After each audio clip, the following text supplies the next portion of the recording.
The Galactic Council's classification guide listed the Zyx'thar as apex predators of the known universe, which really should have been their first clue that the universe had a sense of humor. These towering reptiloids with their iridescent scales and retractable claws spent roughly 80% of their time bragging about their hunting prowess, and the other 20% failing to live up to their own hype. Supreme Hunter HFY stood on the bridge of the Predator's Glory, their most advanced hunting vessel, admiring his reflection in the polished control panel. His ceremonial hunting garb sparkled with trophies from 100 worlds, which, if anyone bothered to count, was actually closer to 12, but who's counting? Certainly not the Zyx'thar. Supreme Hunter, First Scout Nixon called out, his voice carrying that distinctive mix of bootlicking and genuine excitement that had become the unofficial language of their species. We've detected a new world in Sector 47B. Initial scans indicate, oh, this is delightful, primitive defenses and widespread biological signatures. HFY's secondary heart quickened with anticipation. The Zyx'thar had already subjugated most of the worthy prey species in their sector of space. Their last real challenge had been the morphs of Centauri Prime, which had turned out to be nothing more than slightly aggressive space algae with good PR. "Show me," he commanded, striking what he believed to be an intimidating pose. The crew politely ignored the fact that it made him look like a constipated peacock. The holographic display flickered to life, showing a blue-green marble suspended in space. Primitive satellites orbited the planet like mechanical dandruff, and the occasional burst of radio waves suggested a species just beginning to reach for the stars. "Analyzing their defensive capabilities now," Second Scout Zyx'thar announced, her claws dancing across the control panel. "They appear to have nuclear capabilities, but nothing that could penetrate our shields. Their most advanced weapons are chemically propelled projectiles and, are these readings correct?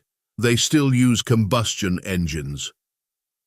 The bridge erupted in laughter, the sound reminiscent of a bag of angry cats being dragged across a cheese grater. "What do we know about the dominant species?" HFY asked, already imagining how their skulls would look mounted on his trophy wall. He had a spot picked out right between the pseudo-intelligent crystal formation from Rigel 4 and what he claimed was a Vorlon war mask, but was actually a decorative dinner plate. "Bipedal mammals," Nixon reported, scrolling through the data. "Soft-skinned, no natural armor. They've spread across their entire planet but maintain relatively primitive dwelling structures. They appear to be omnivorous, but their physical capabilities suggest they're primarily prey species." HFY's mouth split into what he thought was a menacing grin, but actually made him look like he'd just bitten into something sour. "Perfect. Prepare the hunting party. We'll start with their most remote regions, somewhere cold. It's been too long since we had a proper challenge." The crew burst into another round of laughter. Their last proper challenge had been a species of sentient clouds that turned out to be weather patterns with unusually good timing. As the Predator's Glory moved into a stealth orbit, none of the Zyx'thar noticed the small detail their scans had missed.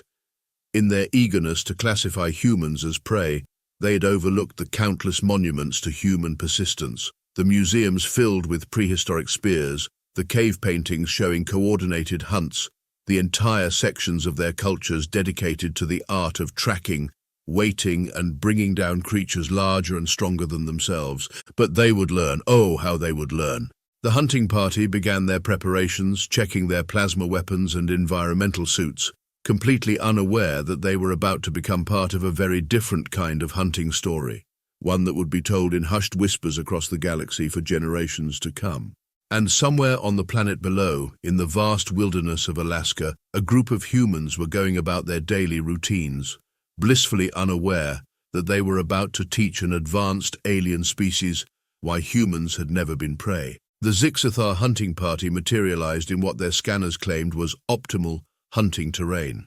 This turned out to be the middle of the Alaskan wilderness, during what locals would call weather that would make a polar bear wear mittens. "Ah, perfect conditions," Commander Zyx'thar declared through chattering teeth, his environmental suit already struggling with the -40-degree temperature. "The prey won't expect apex predators in this frozen wasteland." Behind him, Junior Hunter Mexfi muttered under his breath, maybe because any sensible apex predator would be hibernating somewhere warm. A swift tail whip from his superior silenced any further commentary on their choice of landing zone. About 15 miles away, at the Last Chance Lodge and Guide Service, veteran wilderness guide Jack Thompson was doing what he did best, telling increasingly improbable stories to his fellow guides while they waited out the storm. His latest tale involved 3 bears, a salmon, and what he swore was a very understanding park ranger. And that's when I told her. Jack's story was interrupted by lodge owner Marcus Chen bursting through the door, bringing with him a blast of Arctic air and an expression that suggested he'd either seen a ghost or had finally lost that ongoing argument with the generator. "You all need to see this," Marcus managed between heavy breaths. "The motion sensors picked up something big out by Razor Ridge, and unless Moose learned to walk on 2 legs and started glowing in the dark, we've got a situation." Back at the landing site, the Zyx'thar hunting party was discovering several important facts about Earth that their initial scans had somehow missed. First, snow was cold. Second, snow was wet. And third, their advanced heating systems were about as effective as a chocolate teapot in this environment. "The tracking beacon shows potential prey gathering in a structure approximately 15 kilometers from our position," Zyx'thar announced, squinting at his malfunctioning equipment. "We'll approach under stealth cover and who's making that noise?" The noise was junior hunter Laxavir's teeth chattering so hard they were broadcasting on 3 different frequencies. The Zyx'thar might have been apex predators, but their homeworld had all the climate variation of a warm bath. Meanwhile, the guides at Last Chance Lodge were gearing up. Along with Jack and Marcus, there was Ana Rodriguez, their best tracker, and the only person who'd ever out-hunted Jack in the annual guide competition. Rounding out the team was Kai Patel, a former Special Forces operator who'd traded in his combat boots for a guide's license but hadn't traded away any of his skills. "Could be Russian military," Kai suggested, checking his rifle while the others gathered supplies. "They've been testing some weird stuff lately." "Since when do the Russians glow purple?" Marcus countered, showing them the grainy footage from the motion sensors.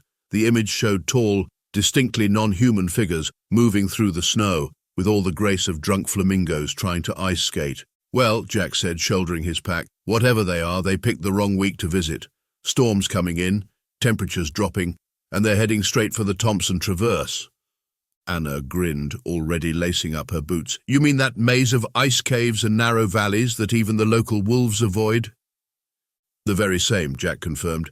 "And if they're not careful, they're going to learn why we call it the Widowmaker."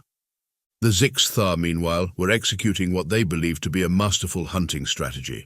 This mostly involved stumbling through thigh-deep snow while their equipment slowly froze and their superiority complex took its first real hits. "According to our intelligence," Zyx'thar announced to his shivering team, "these humans are soft-skinned gatherers who rely on primitive tools. This should be a simple hunt, in and out before their planetary rotation completes." As if nature itself wanted to mock these words, the wind picked up, bringing with it the first flurries of what would become the worst blizzard in recent memory. The Zyx'thar's advanced technology began failing one system at a time, their communication with the ship deteriorating into static. And in the growing storm, 4 humans moved like shadows through their home terrain, already working out exactly what they were dealing with. They'd spent their lives in this wilderness, learning its moods and mysteries. They knew every cave, every ridge, and every deadly drop hidden beneath the snow. The hunters were about to become the hunted, and they didn't even know it yet. The first sign that things weren't going according to plan came when junior hunter Laxavir noticed the tracks following their tracks. At first, he assumed his superior cold-addled brain was seeing double. Then he realized the new tracks weren't copies, they were human boot prints methodically shadowing the Zyx'thar's chaotic trail through the snow. "Commander Zyx'thar," he called out, trying to keep the panic from his voice, "I believe we're being followed." The last word came out as a squeak because at that exact moment, a carefully aimed snowball hit him square in the back of the head. The hunting party spun around, plasma weapons raised, only to find empty wilderness staring back at them. "Impossible," Zyx'thar declared, though his secondary heart was doing an uncomfortable tap dance against his ribs. "We are the galaxy's apex predators. We do not get followed." A voice carried on the wind. "Hey buddy, might want to update your resume." 2 kilometers back, Jack and Anna were implementing what they called the tourist treatment, a technique usually reserved for overconfident out-of-state hunters who thought Alaska was just a slightly colder version of their backyard woods. "Look at these tracks," Anna mused, kneeling beside one of the alien footprints. "They're moving like they expect their technology to do all the work. No awareness of the terrain at all." "They went right through Hypothermia Hollow," Jack added, referring to a notorious valley where the temperature could drop 20 degrees in minutes. "Want to bet their fancy suits aren't rated for that." Meanwhile, Kai and Marcus had split off, moving through hidden paths in the ridgeline. They'd spent years memorizing these routes, knowledge that was about to prove extraordinarily inconvenient for certain alien visitors. The Zyx'thar's first real loss came 3 hours into their hunt. Junior hunter HFY stepped onto what looked like solid ground, only to crash through a carefully weakened snow bridge. His environmental suit, already struggling with the cold, gave up entirely as he plunged into the icy water below. "Help!" he shrieked, his cry cutting off as Kai and Marcus efficiently triggered a small avalanche that sealed the hole and any hope of an easy rescue. Did the prey just use the environment as a weapon?" Second hunter Zyx'thar asked, her voice trembling. "That's not in any of our hunting manuals." "These creatures were supposed to be primitive," Zyx'thar roared, firing his plasma weapon at shadows. The beam simply created a cloud of steam that further reduced their visibility. "How are they doing this?" What the Zyx'thar failed to understand was that humans had spent their entire evolutionary history learning to hunt things bigger, faster, and stronger than themselves. While the aliens relied on technology, humans had been practicing the art of persistence hunting since they first stood upright. Jack's voice crackled over their stolen radio frequency. "You folks might want to start moving. Storm's getting worse and those fancy suits of yours don't look like they're doing too well." The aliens huddled closer together, their superior night vision rendered useless by the swirling snow. Their scanners, designed to track heat signatures, were going haywire from all the small fires the humans had strategically lit and abandoned around the perimeter. "This is beneath us," Zyx'thar declared, his mandibles quivering with cold and rage. "We are not prey to be herded." Anna's voice drifted through the darkness. "Could have fooled us. You're moving exactly where we want you to." The realization hit them like a frozen slap to the face. For the past 4 hours, they'd been steadily pushed toward higher ground, away from any natural shelter.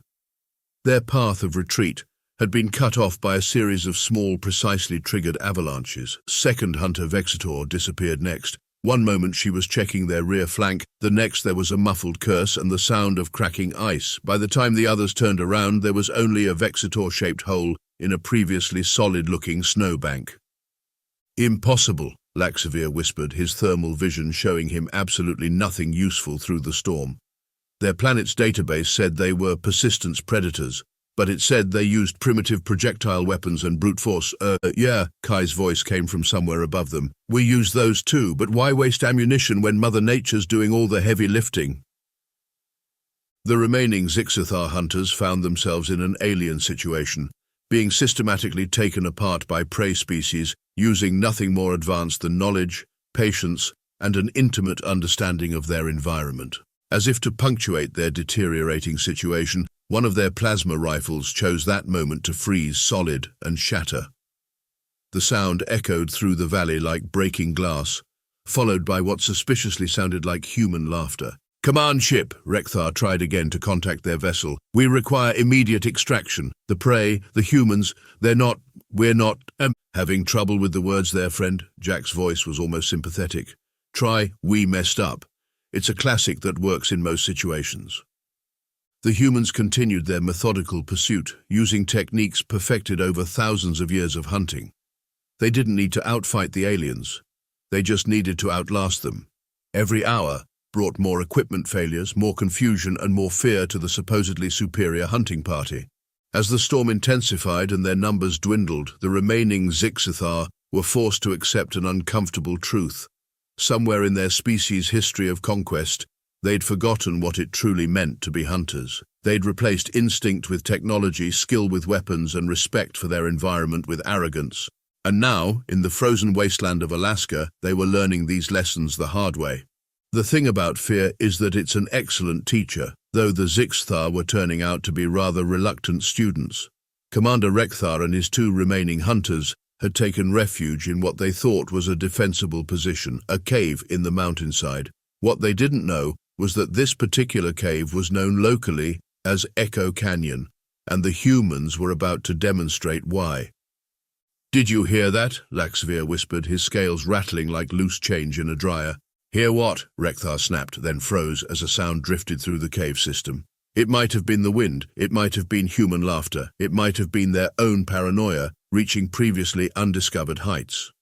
"Ship command, respond." Third Hunter Zyx'thar was practically hugging their communication device. "Priority override, Apex Predator Protocol." The only response was static, punctuated by what sounded suspiciously like the chorus of "Another One Bites the Dust." From somewhere in the darkness came Marcus's voice. "You know what's really interesting about these caves?" The alien spun around, plasma weapons pointed in 3 different directions. The acoustics, Anna's voice answered from the opposite direction. "The multiple exits," Kai's voice added from somewhere above them. "The fact that sound travels faster than scared aliens," Jack concluded from yet another angle. Zyx'thar fired his weapon at random, creating spectacular light shows but hitting nothing but rock.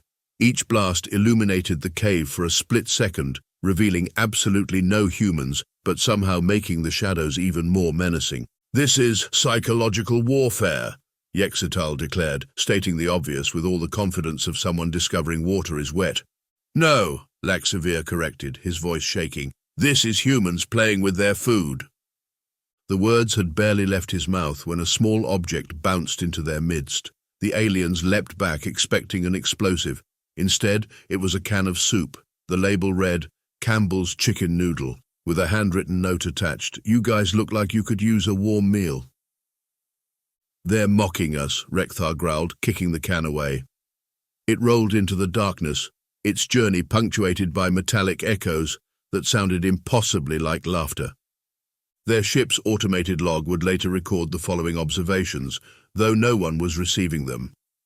Hour 6, hunting party shows signs of extreme stress. Commander Zyx'thar has started jumping at his own shadow. Hour 7, junior hunter Zyx'thar claims humans are shapeshifters. Evidence cited. That rock looked at me funny. Hour 8, third hunter Zyx'thar attempting to negotiate with what appears to be a particularly judgmental-looking pine tree. The humans, meanwhile, were conducting a masterclass in guerrilla warfare.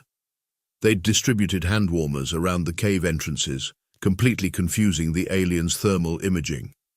Every few minutes they'd toss small rocks from different directions, keeping the Zyx'thar spinning like malfunctioning compass needles. "Remember that summer tourist who thought he could outrun a moose?" Anna asked conversationally, her voice bouncing off the cave walls. "Yeah," Jack replied from somewhere else, kept insisting his fancy running shoes made him faster than wildlife, right up until the moose decided to test that theory. "At least the moose was quick about it," Kai chimed in. "We're taking our time. Very unprofessional of us." "Professional?" Marcus's laugh echoed through the cave system. "I'm still trying to figure out if we should bill this as a guided tour or pest control." The aliens huddled closer together, their supposedly superior night vision proving about as useful as sunscreen in a snowstorm. Every shadow seemed to move, every sound carried threat, and their proud hunting heritage was rapidly being replaced by a newfound appreciation for prey species perspective. "Command ship," Zyx'thar tried one last time, his voice cracking. "Emergency Protocol 7903, we are experiencing technical difficulties." A response finally crackled through. "This is Earth Radio, taking your requests all night long. Next up, Running Scared by Roy Orbison." Zyx'thar lost it first. "They've hacked our communications," he shrieked, throwing the device against the wall. "They've probably hacked our minds. Can they hack minds? Why didn't we scan for mind-hacking capabilities?" "Pull yourself together," Zyx'thar commanded, though he was seriously considering the mind-hacking theory himself. "We are the galaxy's apex predators. We are the terror of 1,000 worlds. We are—" Completely surrounded, Jack's voice finished for him, and running out of options faster than a one-legged man in a kickboxing competition. The alien's morale, already hanging by a thread, finally snapped like a frozen rubber band. Zyx'thar began writing his memoirs on the cave wall with a partially frozen plasma pistol. Zyx'thar was constructing elaborate conspiracy theories about how Earth was actually a trap planet designed by their ancient enemies. And Zyx'thar, proud Commander Zyx'thar, was seriously considering whether a career change to space accounting might have been the better choice. As if to punctuate their psychological collapse, a series of snowballs launched from multiple directions splattered against their suits, each one containing a small note. The notes read, in cheerfully neat handwriting, "Welcome to Earth. Hope you're enjoying your stay. P.S. You might want to decide on surrender terms before your suits completely freeze." The Zyx'thar, self-proclaimed apex predators of the galaxy, found themselves experiencing something entirely new, the dawning realization that perhaps, just perhaps, they weren't as apex as they'd thought. Commander Zyx'thar had a moment of clarity while watching his last functioning plasma rifle transform into an elaborate ice sculpture. The humans hadn't just been hunting them. They'd been giving them an education in humility, with practical demonstrations and everything. "Look at this," Zyx'thar whispered, pointing at what appeared to be a simple fallen tree across their escape route. "They've blocked our path with primitive vegetation." "Wait," Zyx'thar called out, but too late. Zyx'thar's foot hit the trigger wire, and suddenly the primitive vegetation transformed into a remarkably efficient log launcher. The third hunter got a brief, unexpected flying lesson before landing face first in a snowbank 20 feet away. "They're making weapons out of trees now," Zyx'thar whimpered. "Who makes weapons out of trees?" "The same species that looked at a mammoth and decided to poke it with a sharp stick until it died." Anna's voice drifted from somewhere in the wilderness. "We're basically the galaxy's most persistent improvisers." The remaining aliens watched in horror as their environment transformed into a showcase of human tool use. Every route they tried had been modified, adapted, or straight-up weaponized. A frozen waterfall turned out to be manually redirected to ice over their backup escape path. A promising sheltered valley was actually a handcrafted wind tunnel that nearly froze their suits solid. "Emergency broadcast to all Zyx'thar vessels." Zyx'thar tried one last time, voice cracking. "This is a Class 1 warning about planet Earth. The humans are not what they seem. They're not primitive, they're not predictable, and they definitely know how to use basic physics in deeply disturbing ways." The only response was static, followed by what sounded suspiciously like the theme from Jaws being played on a harmonica. "You know what your biggest mistake was?" Jack's voice carried through the storm. "You assumed technology equals advancement, but we humans, we never forgot our roots." As if to demonstrate this point, a series of simple rope snares, technology that hadn't changed much since the Stone Age, suddenly sprang up around them, catching Zyx'thar by his ankles and leaving him dangling like a very confused piñata. "Look at this craftsmanship," Kai commented appreciatively, his voice seemingly right behind them, though when they turned, no one was there. "Simple materials, reliable mechanism, excellent placement. Sometimes the old ways are the best ways." The aliens' supposedly superior technology continued to fail spectacularly. Their environmental suits, designed for the vacuum of space, were losing to good old-fashioned cold. Their advanced sensors couldn't distinguish between actual humans and the dozens of heat-packed decoys scattered through the trees. "Perhaps," Zyx'thar suggested, trying to help a now frozen solid Zyx'thar, "we should consider a strategic reassessment of our species' classification of humans." "You mean admit we were wrong?" Zyx'thar scoffed, though the effect was somewhat undermined by his chattering teeth. "That these primitive mammals might actually be superior predators? I was thinking more along the lines of run away and never come back, but sure, let's go with your thing." A new sound cut through the wind, the mechanical whir of their ship's rescue pod responding to their distress signal. For one brief, glorious moment, the aliens felt hope. Then they saw what the humans had been busy doing while keeping them distracted. The entire landing zone had been transformed into what Marcus proudly called Home Alone Alaska Edition. Simple machines, basic physics, and an intimate knowledge of the environment had turned their only escape route into a gauntlet of improvised challenges that would have made Rube Goldberg proud. "Watch that first step," Anna called out helpfully as Zyx'thar triggered a cascade of events involving snow, gravity, and several strategically placed logs. "And the second step," Jack added as another trap sprung. "Actually, you might want to watch all the steps," Kai concluded as their last attempt at calling reinforcements ended, with their emergency beacon becoming part of what the humans called a very elaborate wind chime. The Zyx'thar, proud hunters of 1,000 worlds, dozen worlds, but who's counting, found themselves huddled behind a rock. watching their last hope of rescue disappear under an avalanche triggered by nothing more complex than a well-placed lever and the weight of accumulated snow. "Did you know," Marcus lectured from his hidden position, "that humans invented the lever, the wheel, and the wedge before we even figured out writing? We were making complex machines before we could document how they worked. Imagine what we've learned since then." As if to emphasize his point, their final communication device chose that moment to emit a death rattle and transform into what could charitably be described as a very expensive paperweight. "I think," Zyx'thar said slowly, watching their last functional piece of technology succumb to the cold, "that perhaps our species should update its hunting manuals, specifically the chapter about assessing potential prey species. Maybe add a section about checking if the prey has opposable thumbs and a concerning enthusiasm for creative problem-solving. Add a note about their ability to cooperate," Zyx'thar added from his upside-down position, "and their disturbing tendency to laugh while hunting. Who laughs while hunting? It's very unprofessional." Zyx'thar, once proud commander of the galaxy's most feared hunting species, looked at his failed mission, his trapped companions, and the increasingly elaborate network of primitive but effective hunting techniques surrounding them. He came to a conclusion that would later be recorded in Zyx'thar history as the Great Humbling. "Perhaps," he admitted, watching another simple but devastating trap spring into action, "we should have spent less time claiming to be apex predators and more time studying what that actually means."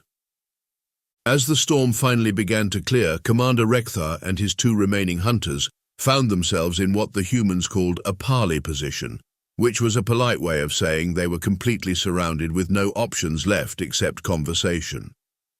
The four humans emerged from their hiding spots looking frustratingly comfortable in the brutal cold. Jack casually leaned against a tree, sipping from a thermos of hot coffee. Anna sat on a nearby log, cleaning her unused rifle. Kai stood with his arms crossed, looking like he'd just finished a pleasant morning walk. Marcus was actually making snow angels. "So," Jack said, offering the thermos to the shivering aliens, "should we talk about how this whole humans are prey theory worked out for you?" Zyx'thar, his proud posture somewhat undermined by his violently chattering mandibles, tried to maintain some dignity. You cheated, used primitive tactics, refused to engage in proper hunting protocols." "Proper hunting protocols," Anna laughed, the sound echoing off the surrounding mountains. "Like what? Standing still while you shoot us with plasma rifles? Sorry, but we learned better tactics from the rabbits we hunt. Speaking of which, want to know how many bullets we actually used during this entire encounter?" 17 plasma charges, Zyx'thar reported quickly. 3 energy nets and 1 experimental matter disruptor. 0, Kai responded with a grin. "We haven't fired a single shot, didn't need to. Mother Nature and basic physics did all the heavy lifting." The aliens stared in disbelief at their primitive opponents. Zyx'thar was the first to break, throwing his frozen weapon into the snow. "How? Just how? Our technology is centuries ahead of yours." Marcus stopped making snow angels long enough to answer. "You know what makes humans apex predators? It's not our weapons or our strength. It's this." He tapped his head. "We look at a problem and see solutions everywhere. A tree isn't just a tree, it's shelter, a weapon, a tool, or a trap. The cold isn't just an obstacle, it's an ally if you know how to use it. We've spent our entire history being smaller, slower, and weaker than our prey," Jack added. "So we learn to be smarter, to work together, to use everything around us. That's what makes us dangerous. Not our technology, but our ability to adapt and overcome." Zyx'thar looked at his frozen equipment, his trapped companions, and the simple but devastating array of tools and traps surrounding them. For the first time in his hunting career, he did something unprecedented. He laughed. "The galaxy," he declared, still chuckling, "is not going to believe this report." "Oh, they'll believe it," Anna assured him, "especially the part about how we let you go." "Let us go?" "Of course," Jack confirmed, extending a hand, "on one condition: you spread the word.